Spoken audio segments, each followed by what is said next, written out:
Hey everybody, where the hell am I? I'm not in my usual spot. I got people using the guest room, so here I am. I'm in the living room. But how's everybody doing?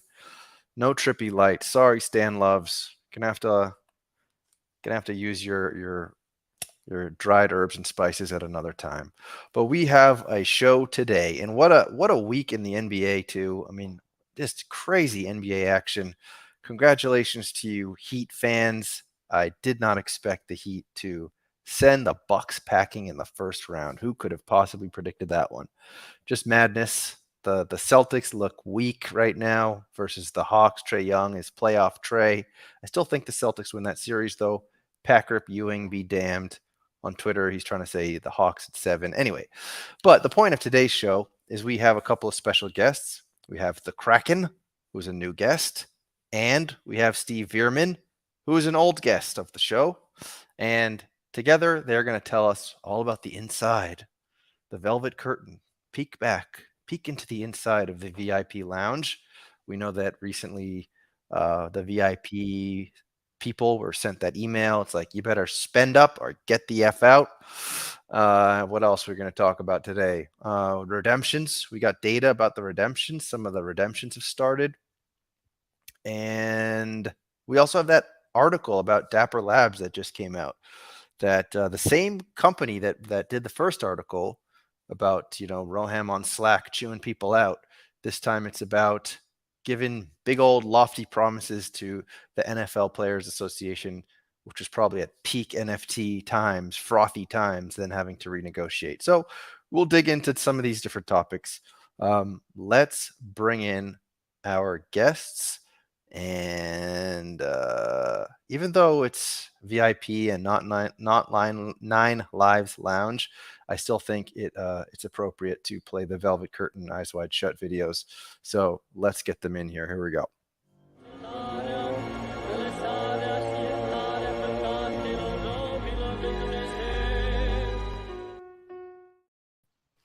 All right, so here we go. We got Steve. We got the Kraken. The Kraken is a new face. So the Kraken, why don't we begin with you, the Kraken? Nice to see you. Nice to meet you. Your Wi-Fi is not looking great, which is standard. It's what we expect on this show. We wouldn't expect anything different, but it's nice to have you here. Yeah, if it's broken up, I'll go upstairs and it'll be a little bit better. So either way, I heard it when it was. Is it really bad right now? No, I think you're okay. We've had much worse, so you can't get much worse than like Alexa, who was on like a 1-day lag, basically. Oh, last week was fun from the going to mom's birthday party and bounce.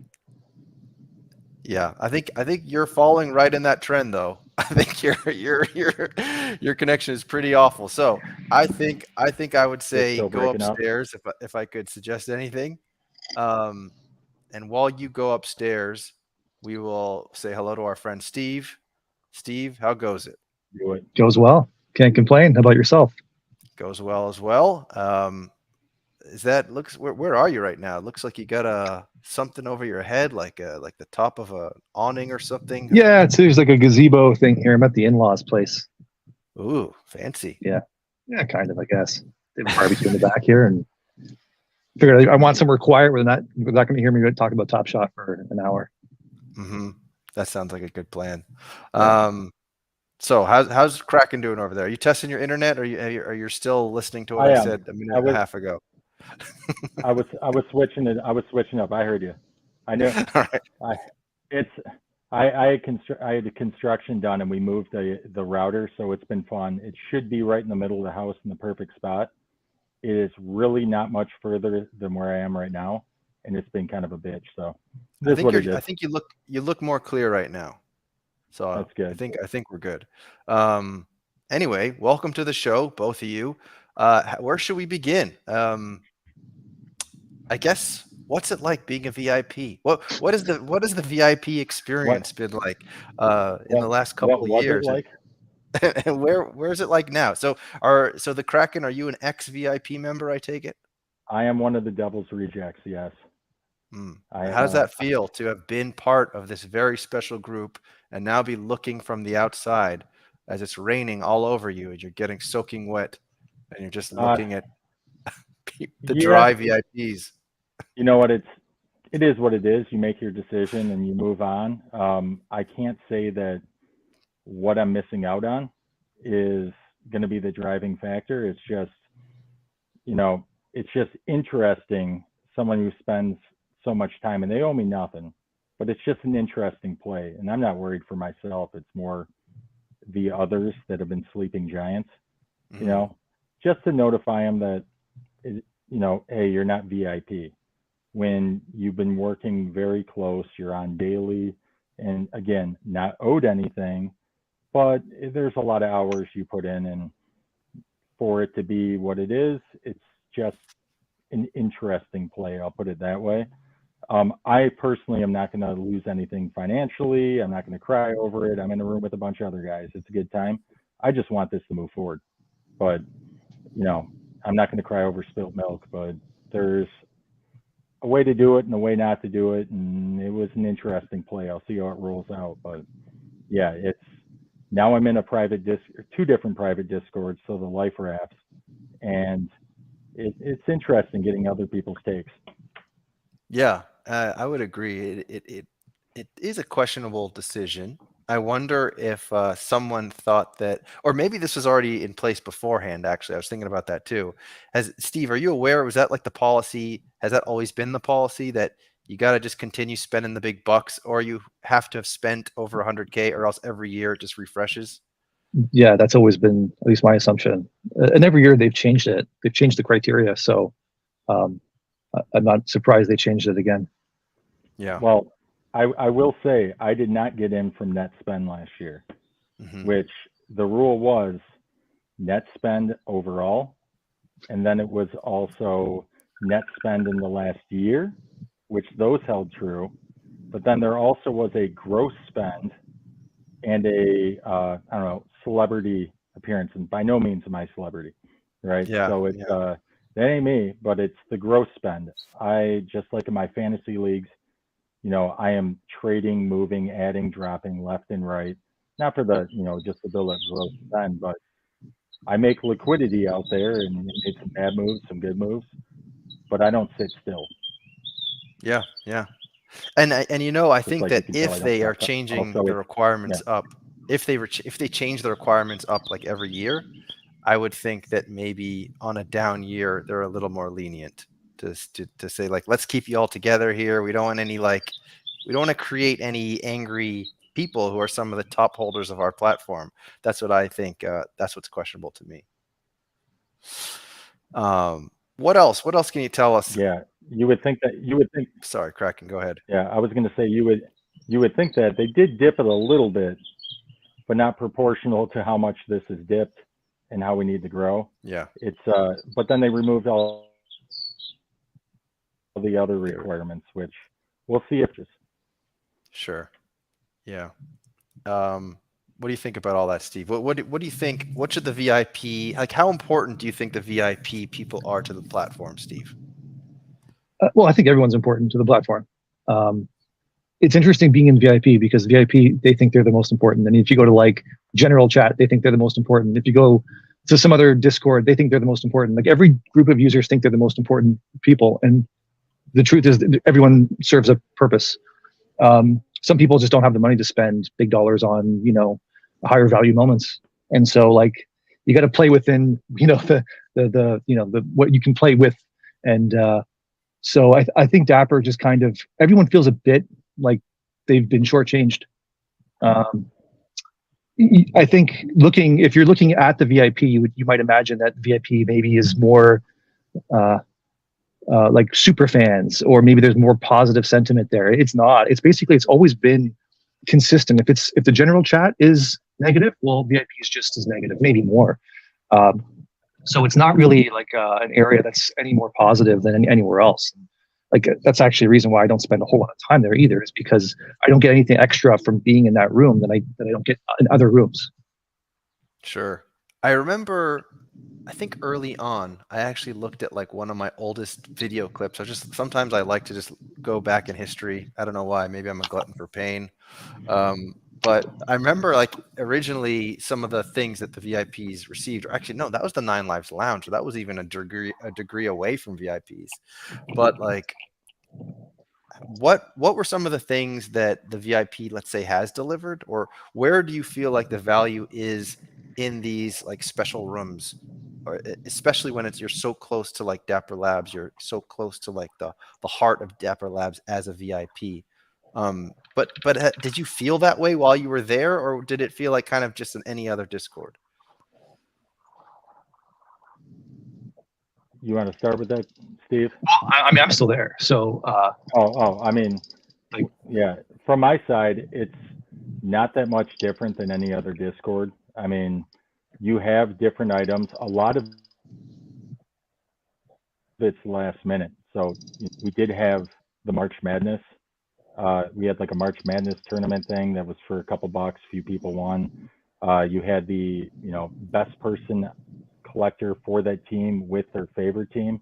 You could win something. So I got a Cade Cunningham ball up on the wall over there. Outside of that, I would say VIP had the least amount of interaction from the Dapper side than any other room on the site. And I would say we probably had the least amount of giveaways. yeah, Yeah. that's fair. I would agree there. There aren't that many giveaways in the VIP. No, there's nothing. So Well, besides like the rake back and stuff like that, which is very generous, by the way. When they've given that back to us, I've appreciated it. So I don't want to like just talk shit about that. Yes, there was a couple. There was a rake back over the summer with what was it 5%, or it was a Dapper match if you went up to a certain point. So basically, it was you got double your money back, but that's if the moments held their value. Right. Which right. I don't think they did. A 1% cash back on your net spend. So it wasn't crazy. I mean, so you don't get any alpha. I'd say the biggest thing is you get into a couple extra phone calls with the team to give your input. But ultimately, like the one, Jacob fired me after the call because he went a different direction and called it out on Twitter and on the stream. It's like, hey, appreciate it. I know I said it was a good way to go, but we're going to go a different way. So my bad. Yeah. It seems like that's also what like, Jay, who's also who was in the VIP, was talking about as well. Is that there's a lot of really smart people in the VIP giving really clever ideas, but I don't know. There's obviously issues. You're not part of Dapper. You can give 1,000 ideas, but at the end of the day, it's the people that are sitting in those chairs who are making those decisions based on their partnerships, etc. Mm-hmm. So I can see how that might actually be kind of frustrating, that you feel like you're so close to like be able to give inputs and help make decisions, but at the end of the day, you can't. So it's like just sort of a futile exercise in a way. Do you think that's accurate? I think it's very accurate. It's like being on the goal line and running it up the middle 4 times in a row and not scoring. It is so frustrating. You are right there. I mean, forever, and I know Steve can back me up on this, but it's forever. You look at the medal golds or stuff from S1, it's like, man, if just 5 more sold, it would double. Yeah. And it's like, we are almost there. If we just did the next 7 items right per what's communicated, and can go the right direction. But we do 2 right and then 6 wrong. And then suddenly I go, oh man, now there's 6 moments out there and I'm actually back 10%. But if we could just do the next 6 right, we'll get there. But it's, it's all an execution thing, and, laying out what the name of the game is. And if you execute and people trust you, it'll get there.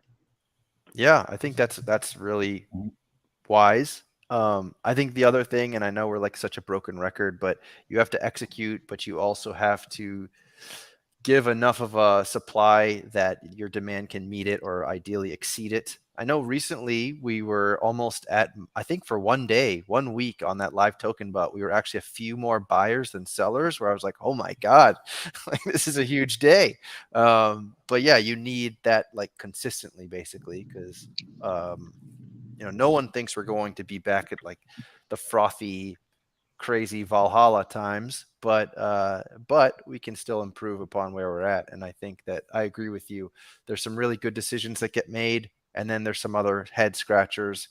And usually the head scratchers, in my opinion, are around things like dropping a whole bunch of packs, like letting people go around the wheel 10 different times to buy packs. And that's when I think like they can have really great ideas. But as we know from that Dapper article, and we can segue to the article, or we can segue to redemptions, because that's what I saw, 2 different opportunities there. We know that there are requirements that they have with their partners. And so it's like, okay, well, that's why they're dropping this many packs, and they have to give their partners the piece that they need. So that's why they're between kind of like a rock and a hard place. However, I will say that if you can get the execution of like what the supply is supposed to be, the predictability of the supply, then we'll be in a better place. And I think that the redemptions is a great indicator of that. So Steve, I know that you have been keeping a really close eye on redemptions. Why don't you update us on what's going on so far with the redemptions? We've already seen that people have redeemed some of these redemption tickets for the existing moments, and what are we seeing for the teams that have won, the teams that have lost? What are we seeing, and how has it adjusted your predictions of how this is going to go? Yeah, sure. So like, I mean, first and foremost, I'm a huge advocate for redemptions. I think it's a really interesting idea. I think the mechanics around it seem very well thought out. So I really kind of like that part. When they announced them, I was a bit confused, and I think a lot of us were. Things I appreciate, like the finite supply, so 5,000. But the things that are really interesting is as a player progresses through the rounds, their moments become more scarce. And this has been something that Dapper hasn't figured out until now, is how do you mint more plays from the same player and not dilute the existing moments? And this is exactly how they fix that, is it makes all the existing moments more scarce. So I really like redemptions. Some may know that I wrote like a redemptions tracker tool for the playoffs. It's on my website, intangible.market. So you can kind of look at it there. But in terms of like what I've been following, and I mean, I didn't know how to play this, so I just kind of bought a bit of redemptions across the board from all teams. I figured if I bet on all the horses, like I'll probably end up even. It's not really I'm not going to really lose here. I kind of want to play the game and see how it works. More just kind of like a research component too. If this is the way Top Shot's going, I wanted to kind of understand the good and the bad, right? Like I think it's our responsibility to have good constructive feedback on what works, what doesn't. So things that I like today is just like it's very clear from the redemptions that happened today with the Nets versus the Sixers that there's strategy involved, and people understand that because there seemed to be a very consistent ratio of redemptions from the Nets versus the Sixers. Like if you compare all of the players. So to me, that seemed very healthy. It seemed like people, even though there's been a lot of chatter about people not understanding redemptions, to me, that was like, yep, people get it. This is good. So let's see. I'm gonna bring up your intangible.market here. We can take a look together. Because what I'm curious about, so when you say that like people get it, right? And I'm gonna have to zoom in here. My question is, like, if we go to the nets, how Yep. many people are still holding those redemptions and not doing anything with them? Let's say. Yeah. So So it's the that, so the bridge is 1235. right. Right. So does that kind of tell us that people don't really quite understand this? That 1,200 people are holding on to a I mean, not kind of necessarily, because now that's basically it's more than twice as rare as the redeemed moment. So the unredeemed is twice as rare as the redeemed. And so if this is just a scarcity play, like those people, like I don't know what's right or wrong. I'm just saying as a pure scarcity play, ignoring the moment, ignoring all that other stuff, as a pure scarcity play, like on some level it makes more sense to own the scarce thing. I'm not saying that's what I would do, but I like the option that it gives collectors to be able to choose that path. Mm. All right. I mean, that's an interesting take. I think though that, yeah, I don't know how many of that 1,200 are holding it because they're like, this is the scarce play.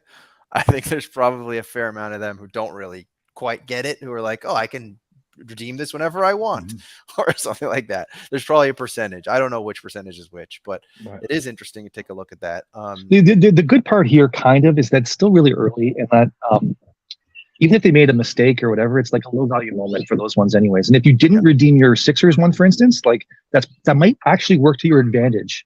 Like it's possible that you just not understanding this or even buying packs today, if you missed the window, it might work out in your favor, because it's possible that redemption moment is required in a later round, and you come out winning. Yeah. I mean, on my side, I haven't been the biggest on the playoffs. I went all in, not all in, but I went heavy last year, completed it all. Yeah, didn't gain value on last year's playoffs. That's obvious, or the year before. But I did get some free packs, and I'm holding a few that haven't been, they're not knocked out yet, like a Embiid, Murray, and a Randall, something like that. So I'm holding on to those. I don't plan on doing the whole set, so I'm not going to buy them all. If I did, I could buy, thought New York was going. You hammer the Randall, you save it and sell it for later. But I'm not doing that right now. I'm sure there's a ton of people just holding those, waiting. But based on the amount of people I got in the platform or other Discords that reach out to me personally, I've had to personally explain this probably 100 times. Yeah. It would be, next time they do this, put the video out, properly communicate it, because for someone that has 50 plus fantasy leagues across 6 different sports, and to be collecting cards since I was 5, to have any confusion level on my end means most probably have confusion. And for Top Shot, they need to simplify. Confusing isn't better right now. Time is valuable. Simplify things and stabilize it. Like getting weird and crazy right now, it's the wrong time to do it. Yeah. But I'm not saying this is weird and crazy. I'm just saying announcing it 2 weeks earlier would have gone a long way. Yeah, I think first of all, another thing is the app, right? So I downloaded the app yesterday for the first time. I think once the app is more widespread, that'll help a whole lot too, because it'll just ping you right away and say, hey, you're holding redemption moments. You have 48 hours to use them. Tap here and go and do it.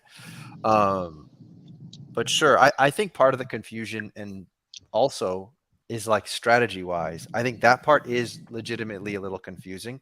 I think just to understand that this is a ticket and here's when you can use it, to me is less confusing. But in terms of, let's say you're holding one redemption ticket of like Jason Tatum, and then the question is, well, what should you do? Like if the Celtics win, they beat the Hawks, and then do you redeem that for that round? I feel like it has just as much strategy as like a tic-tac-toe game. There's strategy, but like it's finite. There's not that much here. I don't know how to dumb it down anymore. You can either keep it or exchange it. Sure. That's it. But you can drill down into that, but like it's all a guessing game. Like I mean, we're all gonna have different. It's like deal or no deal, right? Yeah, exactly. You can play it now, or you can let it keep going and open up more boxes. I mean, It's not that hard. I'm just saying right now, when we've had a straight decline and there hasn't been a lot of excitement and a lot of the bigger collectors, there hasn't really been a challenge the entire season that's been like, I have to do this. I That's still true. remember where I was at for certain challenges last year. I mean, I was Yeah. hiding in the bathroom at my grandma's house, looking at moments, making sure like who's doing what when we had everybody there for Christmas. Like I remember that moment. And I was like, what? I got to buy this. I got to buy that. Next thing I know it, I missed the boat because Patty Mills hit the challenge. And next thing I know, he's what, $3,200 for a rare in S1. I'm like, dear God. I'm like, well, I guess I'm not doing this challenge. Like that was fun. Like those wild, crazy things, those are fun. When something goes from 1 to 3, it's not newsworthy. Yes, you Hmm. can make money, but like that was exciting. Now you have a lot of people holding a ton of balance that just check in to dump it because it's not exciting. Making harder things make people engage so they're not dumping things all at once. If you only engage a small portion, the people that are left out, whether it's the bottom, the top, the middle, they, they take offense to it or they're bored and they just make a buck right now. But if you engage all levels, it's good. You ignore a level and only do one hard challenge the whole year, probably not going to work out. Agreed. I agree with you there. Steve, what do you think? And I mean, you're obviously someone who knows how to program. You're someone who's probably given a lot of thought to this. I would have to agree with the Kraken there, which is that the challenges this season or this series to me were kind of a bit of a flop. I mean, they just, like you said, they didn't feel very challenging of challenges, and lately you're if you do them, you get like a S2 base pack, let's say, or it's a tough thing. And I think actually Lakers has been, who's also a VIP who couldn't make it today, but he's been tweeting about this recently, which is like you keep winning more supply, which keeps watering things down. You keep winning more supply, which keeps. So what do you think is an ideal way to turn this around or to adjust this moving Well, forward? I'm going to agree with you. Like this season's, the challenges have not been very good. I've been completely uninterested. I think many have. Right. So I think they've been poorly designed. Um, but that's like in comparison to like the redemption thing. Now it's a clear night and day thing, and one had a lot of thought, and one didn't. Right. In terms of like the challenge, the rewards for like these flash challenges and whatever. Like I've always been against the idea of having anything be like you want it all to be negative, net negative. You should Right. be burning more moments than you receive always. Yep. But it doesn't happen. Like they'll be like, oh, add 4 moments and get a free pack. It's like literally you're just adding more shit to the market for people to It's a dump. waste of time.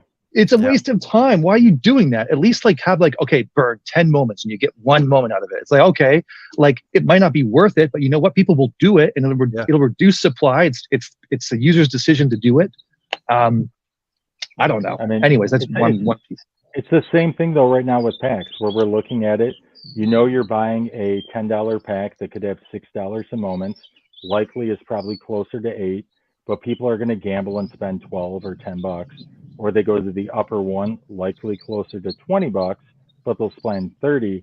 They're gambling. Like if you constantly did it, where you can get a pack and gamble with stuff that you had and burn it.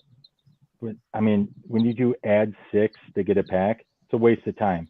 At least make someone burn once, like one fucking archive and one moment from that team. Just burn something. It has to anything. be symbolic. Anything, even this redemption thing. Not to go on a huge tangent. I really like it, but it wouldn't have hurt anything if they just said just symbolically. Yeah, you have to exchange your redemption and burn any other moment you want. Like I like the idea of just burn a throwaway moment. Like why is this not more of a thing? They seem reluctant to want to do this. We have so many of them. Just burn one. It's symbolic. It shows me that they're serious about scarcity and supply and. Right. Well, And it's not even like that hurts their bottom line either. If they're like, go burn the hell out of all the old archive and playoff moments, like that doesn't change their revenue numbers whatsoever.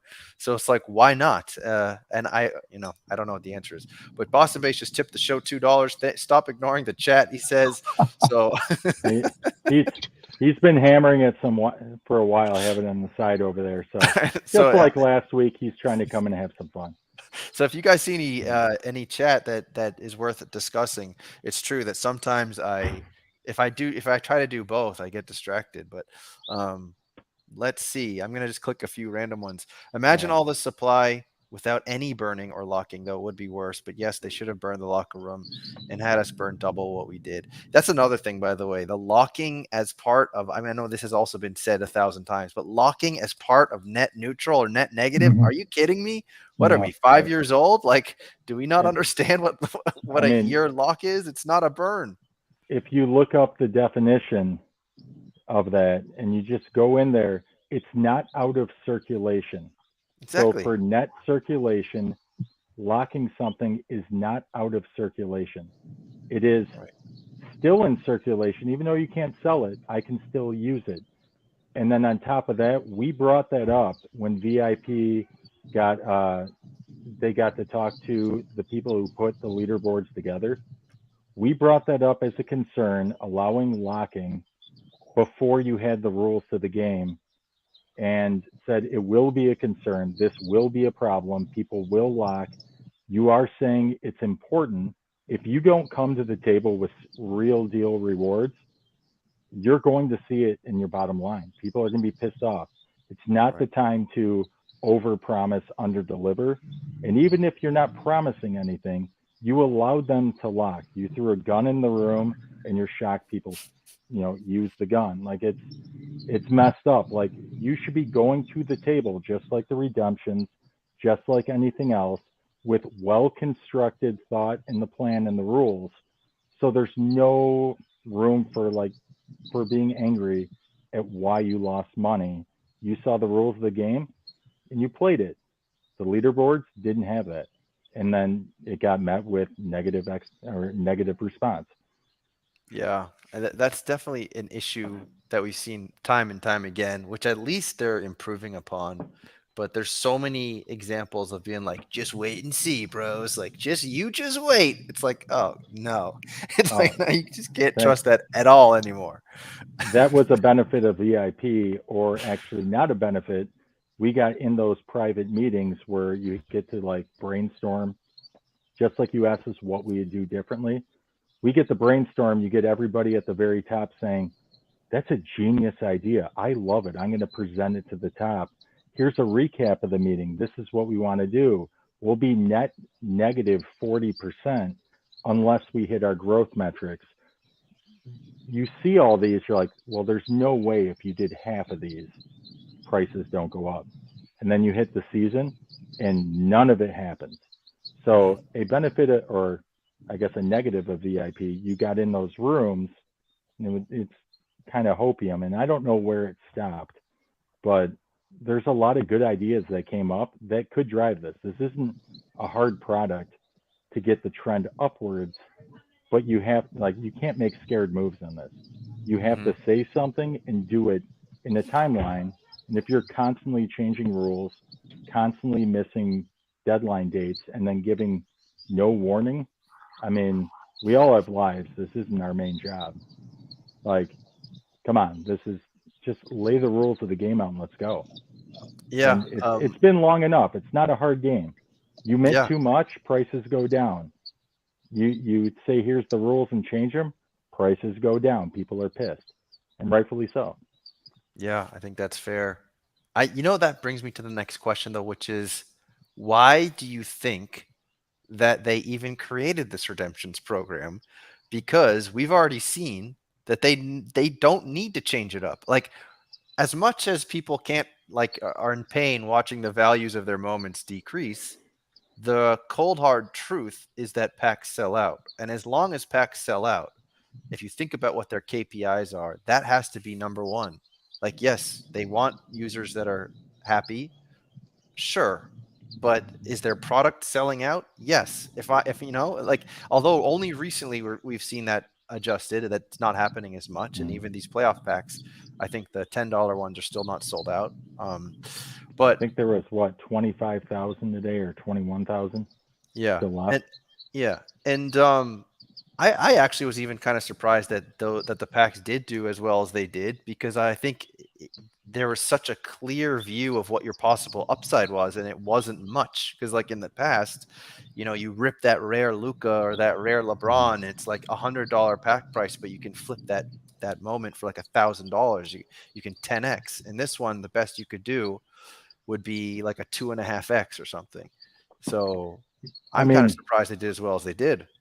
there's a reason why they did. The initial rules said these redemptions would only be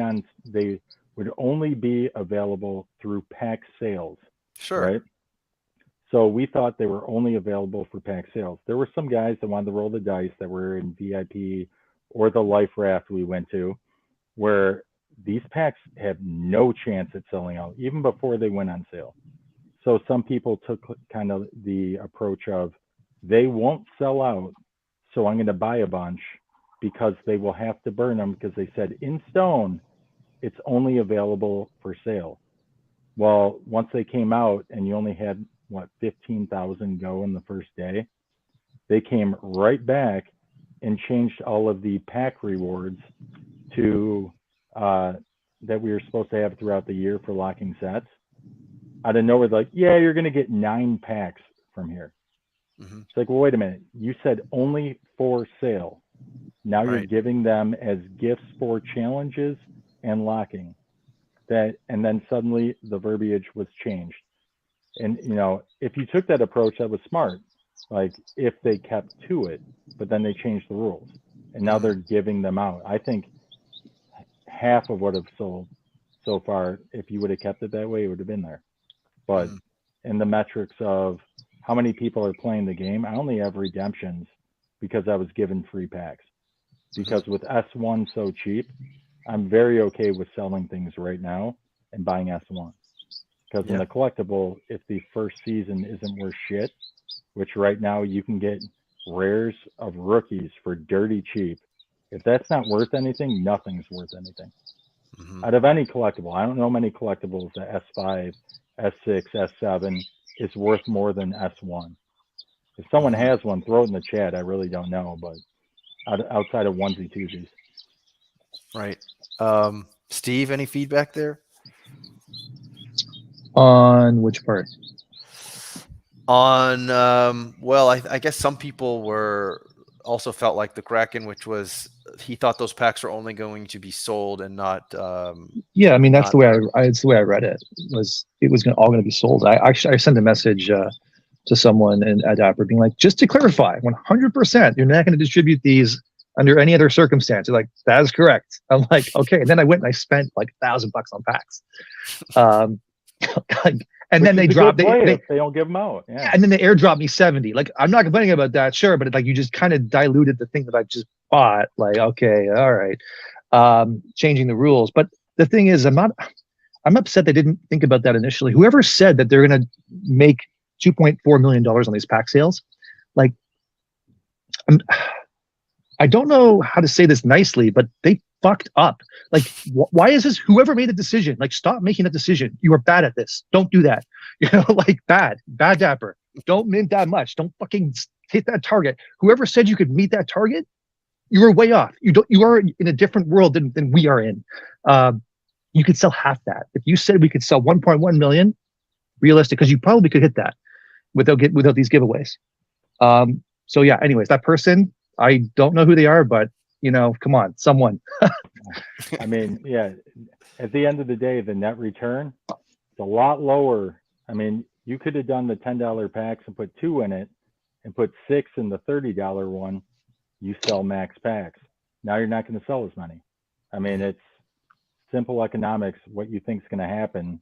I mean, this is the 4th year in a row that playoff packs struggle to sell out. 4th year Mhm. in a row. I mean, even S1, we struggled. Right? And that's why was it in S2 when we had the first flash challenge, they brought it up, said it would be daily, but it turned out that just meant one challenge for one day and they did no more. I'm Mhm. like, you need to hammer this. So I pounded that piece the whole time. I'm like, going into S3, you should make it a reward for your team getting further. you should make it deflationary. You could have done this where, hey, burn 7 Joel Embiids to get round 1. Right. That would have been fine. Make it a huge advantage. So if you didn't want to burn your own moments because you're a huge Golden State fan, you think you're going all the way, burn nothing. But then make it so the playoffs, you need to burn 5 for the first round, 10 moments for Curry in the second round, 20 moments, or like a rare. And then there were 4, you have to burn multiple rares to get these, and let people pick it, whether it's the, if Golden State makes the Final Four, maybe you burn them, or maybe you burn the team that's across the court from them. Like, make playoffs an advantage. So if you make it to the finals, your entire roster gets more scarce. And every time that's met from Dapper employees, great idea, and then it doesn't happen. This year is better than most years with redemptions, but still it's not fixing the crimes of the past. S2 and S3, I mean, there's rookies that have 40% of their supply still in S3, and I have no fucking clue how they're coming out. How could I, as a reasonable person, buy that rookie? Are they going to do what happened to Steve when he buys a bunch of packs and then give them out? I mean, is Aaron Wiggins going to have all 2,000 of his unreleased moments just dumped? Or is it going to be in a hot pack? I have no fucking clue. Yeah. That's is true. Concerning. I mean, none of us can spend money if we have no fucking clue what's going on. And if me and Veerman don't know what's going on when we're in these spaces every day, I mean, I'm not saying I'm the smartest guy in the room, but I at least put effort in. And I can honestly say I have no clue how that Wiggins moment's being released, or Sengun, or anyone from S3. And they have a lot of volume. Just burn it. It adds so much uncertainty to the market. Like, if a buyer doesn't have all the information, i.e., like, information isn't just like how many are left in packs or whatever. I mean, like, how they're going to release these moments, because it sets people up to make very bad buying decisions, and it sets people up to just be pissed off. Like, you want to be as transparent as possible, and I don't understand why we're 3 years in and there's just so much of this product that it's opaque. Come on, like, tell us, why is this a secret? Why is there a plan or not? Just tell us if there isn't, or whatever. Just, I don't know. It's crazy to me. What do you think would happen though if they were like, because I feel like the most opaque information that no one can really know is like, what is their agreement with the NBPA, right? And if they had told you, like, look, this is how much money we have to make every season for the NBPA. I thought that just came out though. I thought it was like $10 million. There's like a guarantee. It was like in an article. Oh, was that it? I think so. I think that was the number. I know that there was the article with the NFL where they promised massive numbers and couldn't hit it, and they were like hundreds of millions of dollars off. But probably because that was the same way, like, they raised a bunch of money because they were raising it based off these just insane. Did that article actually have like actual numbers though, on how much was promised? Because the other article for the NBA one, I think it did reference $10 million. I wasn't sure if it was just for Top Shot. I think it was like a general, like, companies dealing with the NBA licensing, they've agreed to $10 million as a guarantee. But sure. But yeah, so anyways, the $10 million, I mean, Dapper can do that pretty easily, I think. I don't think that's a huge concern for them to hit that mark. I don't think that's a concern. Real quick, Tandy, I see Poker Eric over there saying I couldn't address something. Hey, Eric, what were you talking about? Throw it up in the chat. I'll have to scroll up. Put PPE types a lot. I looked really, really quick. Said VIPs no, probably. Too bad Kraken can't ask in the channel now. Oh, I think he's just joking that you're not in the VIP channel, so you can't ask whatever it is. I got it. Yeah, and on top of that, Boston base, I am not a doomer. This product itself, you can ask any of my friends. They think I have hopium in my veins. This product itself is like my favorite things outside of my family and friends in life. Had a baby. I've been doing cards since I was 5, trained by my dad because he was a big collectibles guy, and been a fantasy junkie since '97 when I was in 7th grade. Yes, the Disney. But I've been doing stuff since pre-online fantasy, and I'm no expert, whatever, but mean, I'm in 50 plus leagues, 6 different sports, call it 12 if you count college and other things. I I love this stuff. I want this to succeed, and I'm not a doom and gloom guy.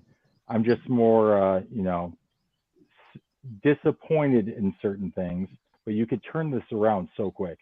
If you Mhm. just did a couple of things right, it would turn around. I am more optimistic than the next guy, but I come off as kind of a doom and gloom asshole, especially in the chat.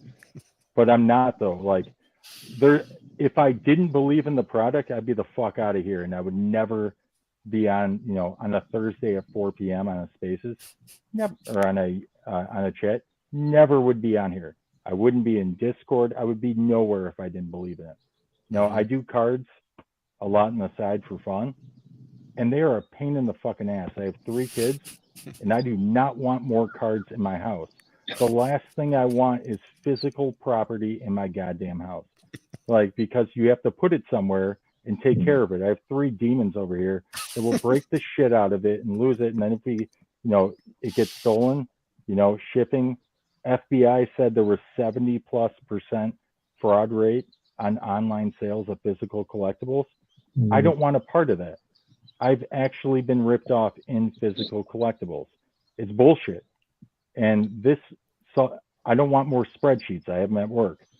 If I do cards, to know where I'm at, I need a manual fucking Excel document, and I do not want more. I'm sure everyone in the chat has plenty of static Excel documents for work, and it's a pain in the ass.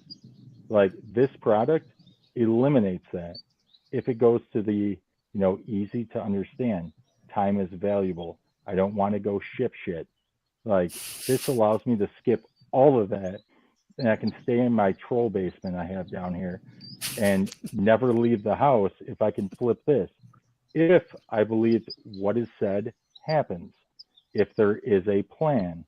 Like if you did that, many, many card people, many collectibles people, many fans would stay. Because I mean, fact of the matter is most NFT projects, they say something and they don't do it. If you just simply do what you say, this thing could launch. If you put rules together, it could launch. You just can't change it every 3 months like it's nothing. I mean, for VIP, we asked for rules, what would qualify us next year. We had been asking since fucking December, over and over and over again, so we could prepare because we all have families, we have jobs. Is it going to be 100K net for last year?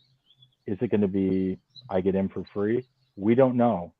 We were given a notice it's going under maintenance the day before. It came out and my ass was on the curb.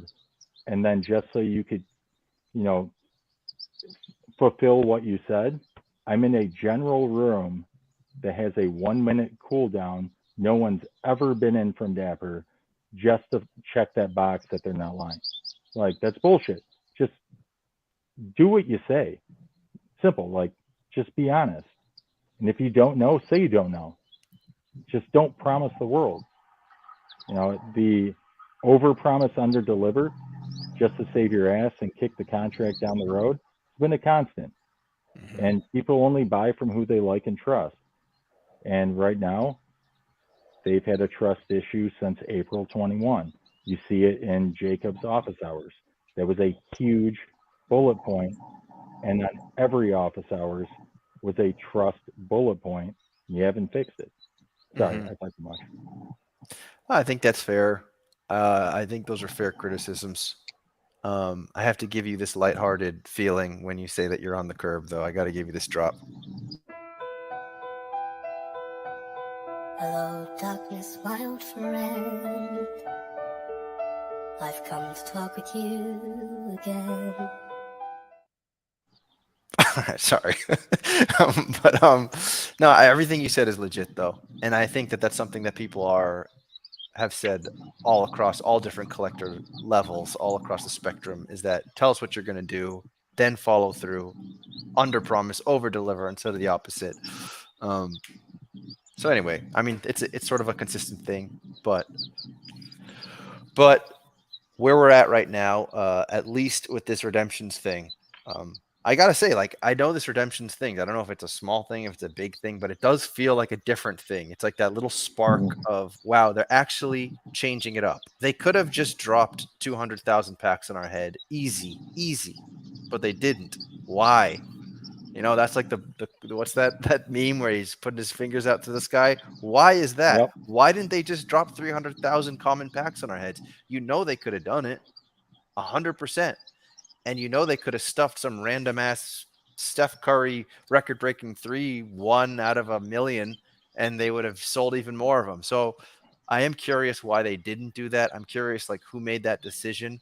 And I hope that person is going to be making more decisions moving forward in terms of how they choose to release moments in the future. Well, I know the person that made that kind of made the redemptions, and he's proud of it. And he's a good dude, and he made that, and he pushed hard for it. And I'm not going to throw his name out here, finals, but it's going to be an idea going into next season.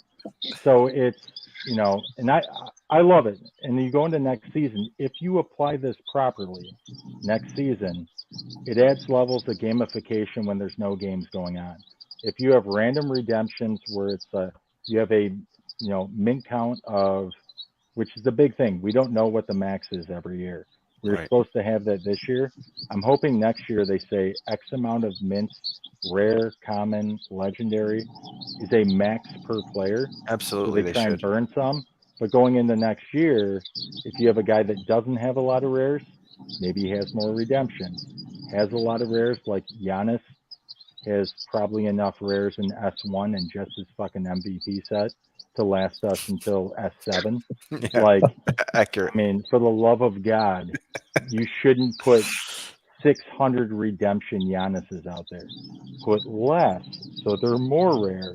But then you can use those redemptions or burn rares for future rares. That would be great to stabilize supply. I think once everyone understands this and you actually give a cap for rares, we can work with that. We just need to know what's going to stay. If you give us the rules of the game and they stay, it works. But spend the off season educating us and simplifying the product, and then come in July or August and give us the rules of the game, frozen in stone, for 2 years. That's all I ask. I mean, well, that and historical rules. For the love of God, make rules for the historicals. Because without historical rules, no moment is safe. If you think you have the best LeBron Kobe dunk tribute, right now they can make a ultimate Kobe dunk tribute historical right now. You could. Any rookie, you could. That's why I talked to them on squad goals. They were going to do a Scotty Barnes, a Cade Cunningham, and every rookie last year of value was going to be a squad goals once the season closed. If that would have happened, there were people that just murdered Jordan Poole, thinking that the season was closed, he was getting no more. Jordan Poole was about to get a squad goals. Cade Cunningham was about to get a squad goals. That would have destroyed people who had confidence in your program. Or in your platform. Yeah. But if you lay the rules out and you stay with it and you're consistent, we can't complain. I mean, I'm a stats guy and I want to know what's there. And I know Veerman is definitely a stats guy with his website that he has, which I love from day one. Not to kiss your ass, but like that site, it's easy to read, easy to use, and it's not a lot of flash, which is exactly what I want. The birds are definitely enjoying this entire what you're saying. time. I thought like it was noise canceling, but I didn't realize you guys could hear all the birds. My bad. It's Dude, okay. It's kind of calming. I love it. Nice. Yeah. Yeah. The joke is actually that those birds are inside the house. Where Steve is completely silent. Yeah, it's silent here. Yeah, weird. No, I got my old cat here. There you go. That cat's gonna get excited hearing those birds. That cat's lazy as shit. Are you kidding me? Thing is 17 years old. He's living the life, I'm sure. Yeah. Yeah, I don't know. It's good. It's good. I'm really curious though how they can hold on to this idea moving forward and make it simple too.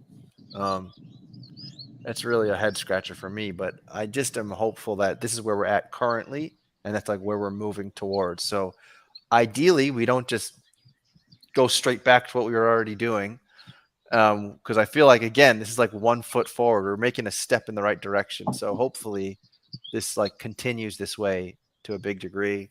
Mm. Hopefully, the mints per player are going to be reasonable because you know you got your micro factors of Top Shot itself of what's going on with people that are sort of getting fed up, and you still have your core of whatever it is. I think 7 or 8 thousand, or how many was it, Steve? Like 7, 8 thousand people bought these packs. Um, Well, I heard a number at one point saying it was like, I don't know, 11 to 12,000 unique holders. was it that But high?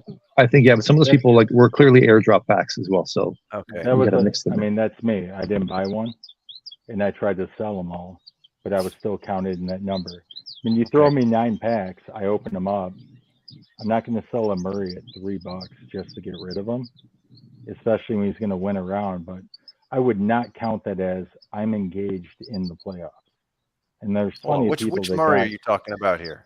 Jamal Murray. Okay. Phew. I thought you were talking about the Hawks. Yeah. Oh, and that's your team, the Hawks. No, my team is the Celtics. I'm like, oh, you're holding on to Oh, a Hawks player because you're saying he's going to win a round? What are you talking about over there? I'm going to have to close you no, out. no, Jamal Murray. I, Even I though mean, I should. I was born and raised to hate the Celtics Okay. because I came Very from a good. Pistons family. But you know what? I say this all the time with U of M teams, other sports. I just love when people love their team, so Hmm. we can talk shit to each other and just Then that way, when you win or I win, the emotional damage is just that high.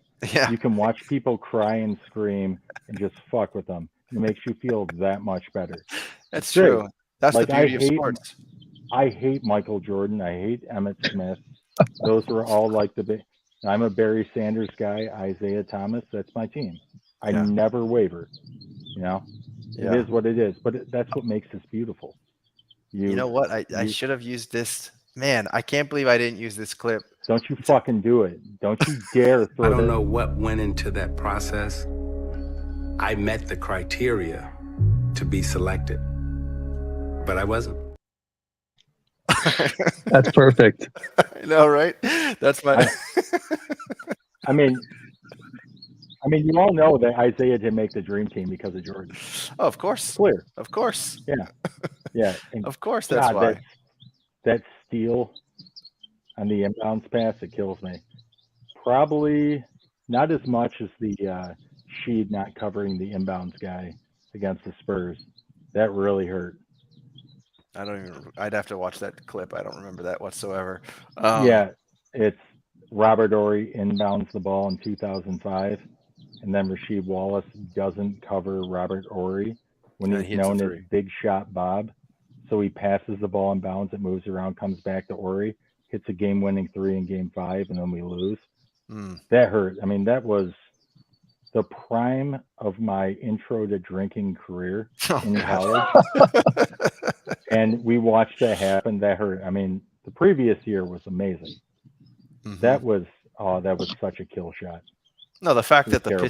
the Pistons could win an NBA championship without any like one star. They're one of the few teams that were able to do that in recent history. I mean that says a lot for Pistons fans. They can be proud of that, I think. Yeah, and then they changed the rules next year where you couldn't put hands on a guy. There was no hand checks, no nothing. After we re-signed everyone and fucked us. It was terrible. But they rugged you it is again. what it is, and then you can see it in Donaghy's book that there was a lot of things that on the shady side of the game that they tweaked. Of course. And Boudewijn, Happy King's Day, whatever that means. Is that the king of Netherlands? You like celebrating him or something? I don't know what that is, but enjoy it. Yeah, this is right. That's why I'm wearing orange, just for you, pal. Hmm. All right. Well, I feel like what haven't we covered? I feel like we covered. I mean, there, Steve's got this great tool to take care to look at these redemptions. So definitely keep looking at that. We just talked about how many active users bought those packs, so it's probably a bit of an inflated number, which makes sense because before that the people that were buying packs was topping out around where like 5,000 ish, like, right? And then all of a sudden it leaps to 12. Doesn't really make a whole lot of sense. So, I mean, I guess we could split the difference and say maybe we're at around 8,000 or so. And maybe just because redemptions kicked so much ass, that's why we're above 5,000. That's what I'd like to think. But then that takes me to what should the circulation counts be for next series? And I think that around that number again. And none of this parallels nonsense either, because that didn't seem to really move the needle for anybody other than the liquid I explosion. love parallels, but I'm a small minority. So So I say I'm a card guy, and I know I've gotten in arguments with Dewey and a few other guys that are, that love parallels. I would be okay with parallels if the program that they run could properly distinguish it. If you made it so explosions were needed for something, or I guess you could do actually you can't even do it. If you say 500 count or less, it would factor in good rares, legendaries, and explosions. They can't differentiate on the different levels of parallels. If you can't do it, you shouldn't have launched it, because it confuses. You can't properly use them. It is an okay thing, but you still can't, slow roll.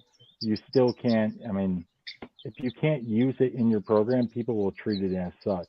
You have to go in the next year and be able to gamify with splitting those apart. If you can't, it's not going to work. Steve, why do you love parallels? I just think it makes something that would otherwise be a bit dull, like kind of interesting. Like if you just minted these bases to 16K, which is what they wanted to do originally, right? Like ignoring the parallels. Which would have been a mistake. Yeah, imagine every base was just out of 16K, right? Would have been terrible. Would have been terrible. Or even, let's just say for the sake of argument, an 8K base moment. It's like you pull another one, it's like this is kind of, it doesn't mean, but you kind of switch up this artwork a little bit. It's like, I'm not saying it's like enough to move the needle for a lot of people, but it is slightly different. And I think it does, like, for myself, I'm like, I'll collect this set of each. So I have been doing that because there's just a subset of users that are like, I'll collect this or that. And this product doesn't have to be like a, like there are different types of users here, and it's just because you don't like it, that's fine. Like I don't maybe like some other thing, and but I think it adds something where someone might look at it and say they want to collect that. And I like the 500 mints, I like the 1,000 mints. I think that's like a really interesting play, because a lot of those, like, they're going to be less than 300 sets, for instance, or 400 sets. So there's like a group of collectors that are kind of crazy that'll probably try to chase that set, yeah. I think that's fair. I mean, it's kind of harmless. I think it always just goes back to the original issue, which is there's just too much of this stuff and like not enough of people buying it. And I think, if we had Wall Street bets in here again, then I'm sure parallels would be way cooler and way more interesting. And, but I should clarify, like the parallels thing, it's not about value at all. Like, to me, it's all basically worthless. It's just a collectible, right? It's like having fun. If you had all these worthless things in front of you, like, okay, this one's got like a fancy color on this worthless thing. This one got other. It makes the collecting thing like a little bit more fun. And I know it's like, it's stupid, but that's where we're at with this, right? Is like a lot of this is just kind of, it's worthless, so you might as well have fun with it. Switch up the colorway. This one's got a little, rotating thing on it. This one's got a swirl, Like, yeah, no, I agree. That's what it's become. It's become like collecting stickers. Whereas in the physical card space, though, some parallels are extremely valuable, but those are like one of ones. And I think that might actually, like, if we're trying to attract the physical card space, and the Kraken, you should be well versed in this, then maybe if we did like, a one of one of some of the star players, that might be exciting to the physical card collectors. I'm not quite sure. The problem is, though, you do one of one, which I've been very against them, and I was pissed off when NFL All Day did it. Okay. It's not the time to do that. The time to do that is when you know where you're going, your value prop, who you are as a company. That's when you launch it. One of ones are special. Okay. Like I was I don't want the one of ones from S1 ever coming out, Mhm. because by now that I don't know if you could work perfectly for the next 3 years and make that be okay. Mhm. I think all the Because it's gonna, S1 one of ones were burned though. I think they don't no, think any exist. just the S2s. Oh wait, The they kept the Platinum Ice. Genesis set. I think. Right? I thought Oh, oh, and Platinum there and Ice. that the Genesis is still on the table to be auctioned off. So what Yeah. happens? See, I'm still a What proponent happens to a of them putting that to like. Go ahead. Sorry. I was gonna say, what happens to a cosmic if the one of one comes out, Oh, it's all or fucked. the rare, or the common, or anything? They're fucked.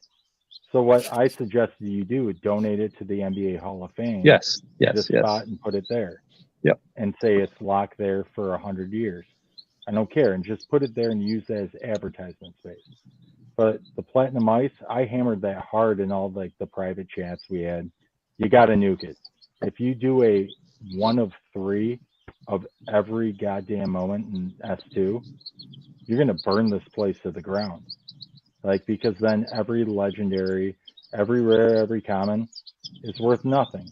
So everyone with huge bags will sell out to go get those, and it trickles downhill. I mean, you just can't do it. What are your takes on like the great unlocking? Are you guys holding on to your butts? Are you ready to buy things? Like what are you thinking about this? I mean, I will say that I did read that unlocking is actually a manual behavior, so it's not like your moments just unlock by themselves. It It's Yeah. something sticks, that yeah. people have to go and There's just a actually time. do. There's a timestamp associated with it. So as soon as it crosses that date, you're allowed to unlock. It doesn't unlock for you. Yeah. Which So is why I locked earlier, thinking the challenges would be harder. So if I locked a Luca Top Shot debut to like what 1400, Mhm. then suddenly when he hits in a challenge 9 times, he's going to have 10% left. So I would be the first one out of jail and be able to sell at a premium. Mm. But we never did hard challenges, so that never happened. So it kind of screwed me.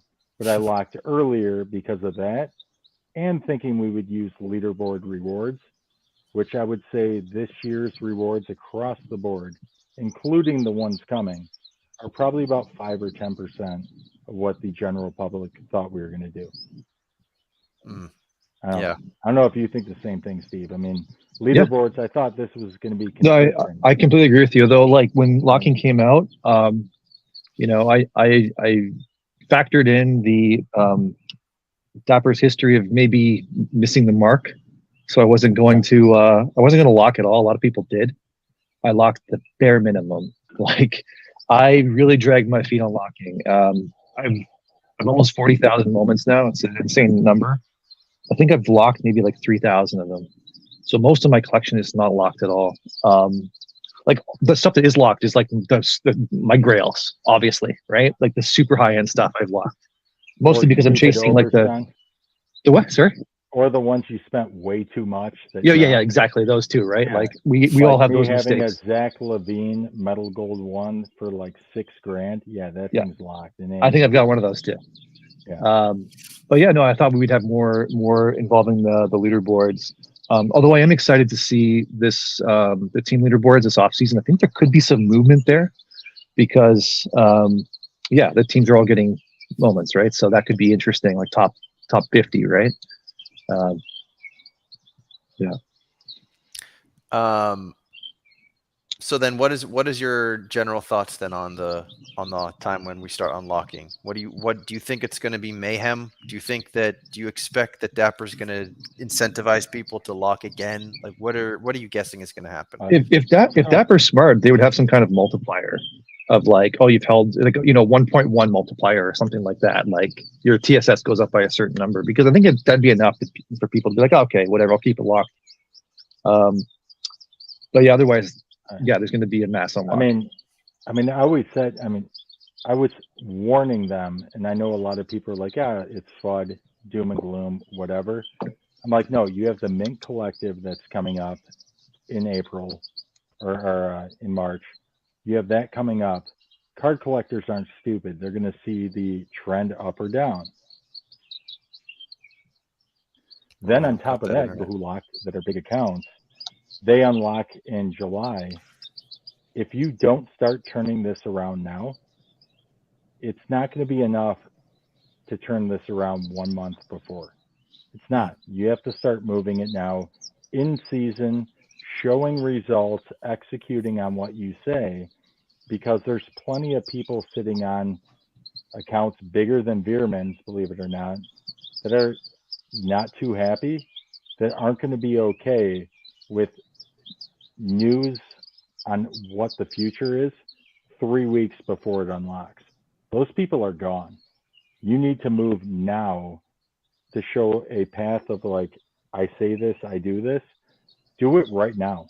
You have to. It's urgent because there's enough pissed off people that might leave, which hurts long term. I mean, when it comes to July unlocking, I'm not selling everything right now. There's enough people pissed, waiting for a reason to collect and hold, whether they're new or old. Just give us a damn reason to collect and hold. I mean, and over promise once or twice. Stop under promising. You say something, you do it. Just give us that. If you do that, this works out fine. It's fun because not many other spaces are actually living up to their promise. If you consistently say stuff officially and do it on time, this place moves. I mean, it's, you know, it's collectibles, it's cards, the nostalgia preys on you. DFS, you can do that. People love it. Yeah, I think you're right. I mean, I think we see that across the NFT space. If we're talking purely NFTs, like 99% of NFTs just can't keep their shit together. That's what we see across the everything in NFTs, basically. So if we compare it to that, then yeah, it's like Top Shot's actually doing pretty well considering how many people are still engaged and they're still growing and developing their product and stuff like that. I saw some number like yesterday. I'm not sure how accurate it was. It was like, oh, there's 7,000 people still in like the NFT space. I'm like, well, Top Shot's got half of those people apparently because. So I'm wondering if that number goes down and Top Shot stays the same. Like, well, there's going to be at some point in time here where we're basically the entirety of the NFT market again, come full circle. How do you guys feel who you were both there since the beginning, basically, and you were talking about S1? Like, how does your sentiment feel now? Because there were times before this thing blew up where sentiment was also really sort of down in the dumps. Like, how do you compare the way sentiment feels now to the way that sentiment felt before the boom, let's say? You want to go first? Yeah, my end. I came in later, so I was October. So, and I am not a. I didn't know Discord was a thing. I thought it was a Dapper app. To be honest, I thought Dapper created Discord. I wish they did. That would be awesome. We'd be, good. I'm not a gamer. I have 3 kids upstairs. I didn't know what Discord was, but I knew I had to sign up for it. I knew I had to sign up for Twitter. I didn't have either one. I didn't even know what NFTs were for the first 3.5 months on Top Shot. So I was probably like 30 grand in the Top Shot and didn't know what the meaning of NFT was or what Discord was. I just saw this as, I looked up, they're officially licensed by the NBA. That's all that matters to me. And I don't have to do more fucking spreadsheets. And I can stop grading these goddamn cards and I can just offload them all. That was enough. And I was like, okay. And then once I saw a couple of the rules with like badges and things like that, I went ham in like early January before the boom. And then it paid off. But then nothing stayed consistent, which then I went backwards. But I mean, coming from cards, it's exactly what it could. I mean, it could be the proper fit. From cards, there's 70+% fraud, according to the FBI. This, you can't make a fake. It's on site, it's on chain, it's there. You know what you have. No Excel sheets, no trips to FedEx or UPS. I mean, in cards, couple hours a week to both, and you have no fucking clue what you're actually at profit or loss statement unless you spend 10 hours a week in an Excel sheet. This is perfect. All the guys I know from cards, if this would stay premium, like line at the door, you can't get packs. Things maintain value. It works. But if things are $3 and $1, it does not, because they have it in cards. They can flip and sell raw cards for $1, $3, $5. This is premium. It works. Cheap, it's of no interest, especially if you don't have consistent rules. Yeah, yeah. Well, I definitely for the physical cards, people. But Steve, what are you thinking in terms of how things felt back then and how things Well, feel right now? most honestly, even in S1, a lot of it wasn't. It was but the thing that's been consistent almost this entire time, besides the February and like March 01, or sorry, 21, is that there've always been supply issues. Like in S1, they were minting, 4,000 whatever Trey Youngs or Vince Carters or whatever. It's like we only have 500 people here. Why are you doing that? Like it was pretty crazy. A lot of people were shouting even then that they were over minting, and Dapper would always be like, "Oh, we're going to mint for the future, right? One day people are going to want these things."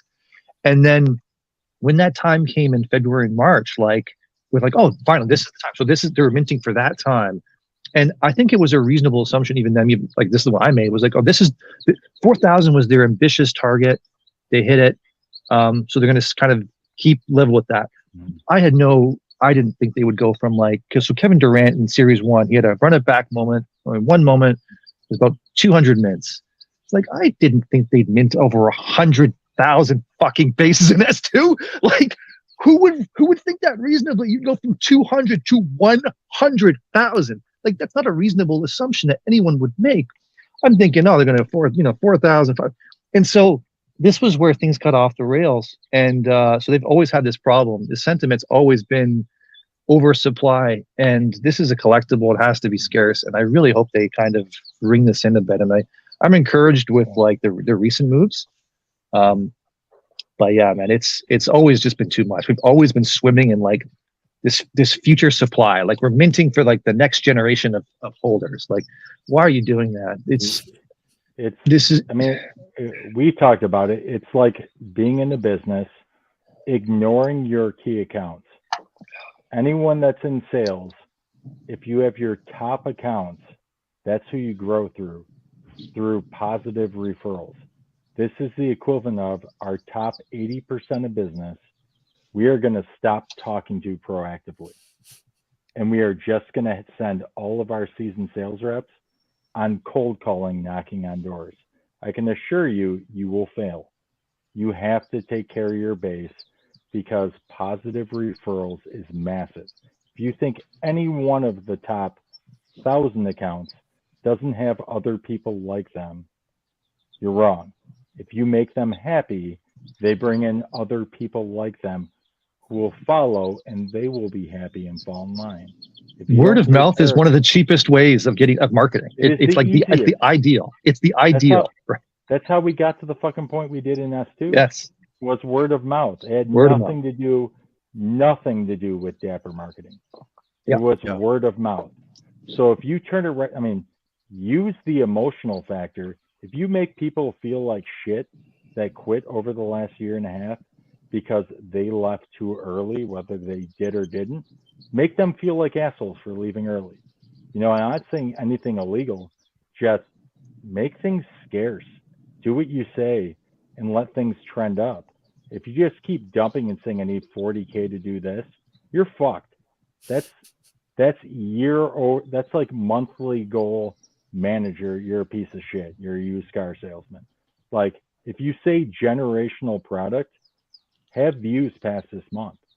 And show it. Tell us the rules of the game. If you're generational, throw me a fucking rule for next year. If you can't, you're not generational. You are figuring it out on the fly. Being in VIP, you see what happens. It's truly on the fly. We see nothing different than anyone else. It just kind of pops up. Yeah, and now we're all in the collector's corner. But listen, I think we covered a lot here. I think we could close it out with some good old fashioned updated NBA playoffs hot takes or predictions. Um, so the Kraken, what do you think? Who's your pick out of the East and the West? Who's your NBA champion? It's tough. My original, which isn't looking good, was the Bucks were going to take it, which not good. It's not Not looking good. good right now. Hey, I'm on it. Hey, I'm honest though. But I I really think right now you're going to have a very tight matchup between Boston and Philly, obviously, and it's going to get tight. I think Boston's the team that's going to come out of the East, and then on the West side, I want to say it's going to be the Nuggets, Boston's Nuggets, and Joker's finally going to get a chance to prove himself. And that's only if, I mean, they got to stay healthy. Jamal Murray's been an animal in the playoffs. I love Jamal Murray. He's a fun guy to watch. His S1 first dunk, that's fierce. But like, it's if Joker can't get it done this year, and he loses to my boy Ishbia, who just bought the Suns, it happens. So like, if they can't get it done this year, it ain't happening. Mm, But I think yeah, it's going to be Nuggets, Celtics. that was actually my preseason pick. Steve, what do you think? My phone might die really shortly, just a heads up. But I had Nuggets Bucks in the finals with Nuggets winning. Um, that was my hope, my dream. Like Jamal Murray's my guy. Like it's the reason why I'm wearing a Kitchener hat. Like That was my same thing in the VIP pool. yeah. So like now that the Bucks are out, like okay, I still have one horse in the race, which was the one So I hope they win. Who else? I had the Warriors like going over Kings, and that's looking good now. Kings look. I don't think they're coming back from that one. The Heat has surprised the hell out of me. Like we haven't talked at all about this like Butler thing, but holy shit, man, Jimmy Playoff I Butler know, is just insane. These last I two know. games, holy god! Like this fourth quarter, I'm watching this game. I'm nervous almost. How crazy? Like, what am I watching? I know. What am I watching? It's like a robot. Uh, how, Yeah, how did teams not trade for Jimmy? I know Miami could reset. They have some young guys. You see what the Suns had to give up for KD. How are teams not giving up something similar for Jimmy just to nuke it for 2 years? You know, Yeah, it's unreal. I I mean, think maybe Steve's he goes dropped his God drop. mode the second he gets in the playoffs. Right. Anyone that's And that honestly tells me a lot this season too about how much the regular season doesn't matter that much, which kind of sucks because like the Warriors can sort of be terrible on the road all season long. They don't look like themselves, and then all of a sudden this playoffs start, and okay, now we're going to start playing defense. Now we're going to start winning games on the road. Um, it's kind of wild, and I don't know what other sports. I guess other sports are like that, but that's what's a little more pure, I suppose, about like American football.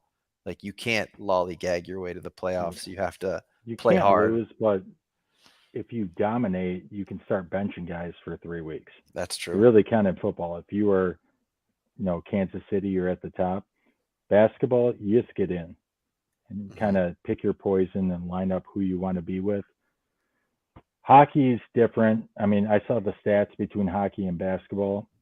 It was a lot more people played every game in hockey than basketball. Hmm. But it is what it is. I mean, I don't know what to do. It sucks if you go to a game, you want to see someone. It's the rules of the game, though. Yeah. I don't know the solution. I don't either. But listen, at least the playoffs are incredibly exciting, and we saw Jimmy Butler just completely go off. I don't know if he can do that all What's series, what's all your playoffs. projection? My projection, I'll stay true to what I said preseason. Celtics, Nuggets. I'm the same as you. Um, I'm thinking the Celtics take it home, though. I think you. It sounded like you think the Nuggets are they're like destined. They Uh, have to take it home, but you think I they will think they take it w- home? I think they will.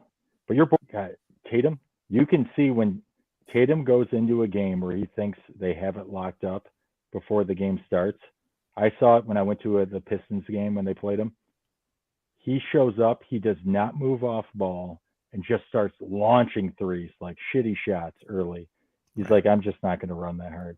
Like, he needs to eliminate that from his mind and I go know. in and just kill people. Like, move off ball, everybody. Move off ball. Like, they have bigs that can play. But when he goes into a game where he thinks that it takes until halftime to wake up, like he starts, because I think he was what, 1 of 11 from three?